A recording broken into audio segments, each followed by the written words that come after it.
बिस्मिल्लाहिर्रहमानिर्रहीम। अस्सलामु अलैकुम डियर व्यूअर्स, आपके फेवरेट रूहानी चैनल मैरिटल लाइफ प्रॉब्लम यानी इज़्दिवाजी ज़िंदगी के मसाइल से आपकी खिदमत में हाजिर हैं।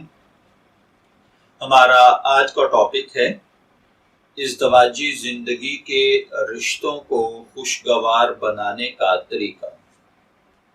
देखिए मेरे भाइयों और बहनों, कभी भी एक रिश्ता एक शख्स की वजह से कामयाब नहीं हुआ करता।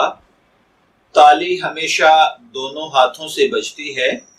एक रिश्ते में शामिल दो अफराद में से एक की नाकामी दूसरे की कामयाबी तसव्वुर नहीं होती, बल्कि दूसरा भी उसमें नाकाम तसव्वुर किया जाता है।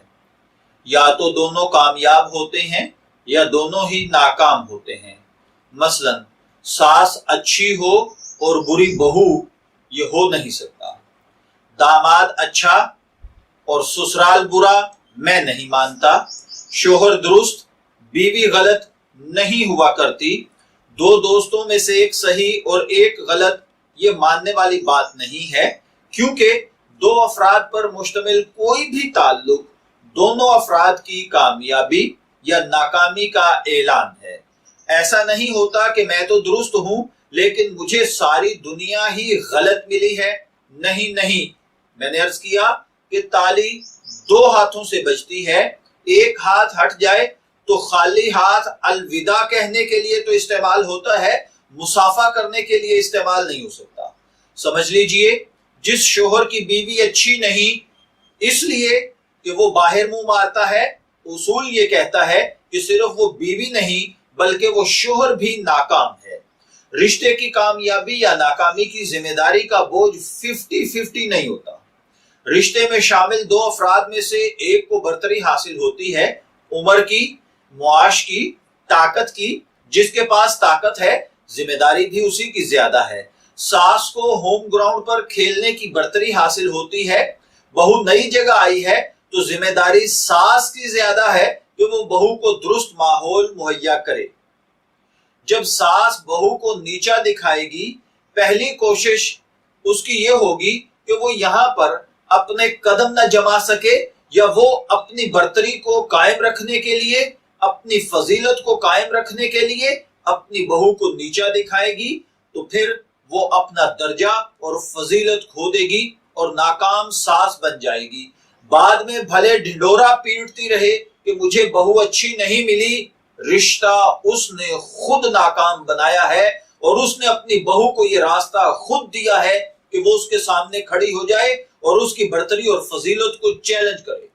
इसी तरह जो शोहर मोहब्बत, इज्जत, उल्फत और वफा की बजाय अपनी बीवी को दौलत, रोटी, कपड़े या धमकी के जोर पर बीवी बना के रखता है, वो जिस्म तो कैद कर लेता है लेकिन बीवी के दिल, जहन और रूह को बगावत पर आमादा कर देता है।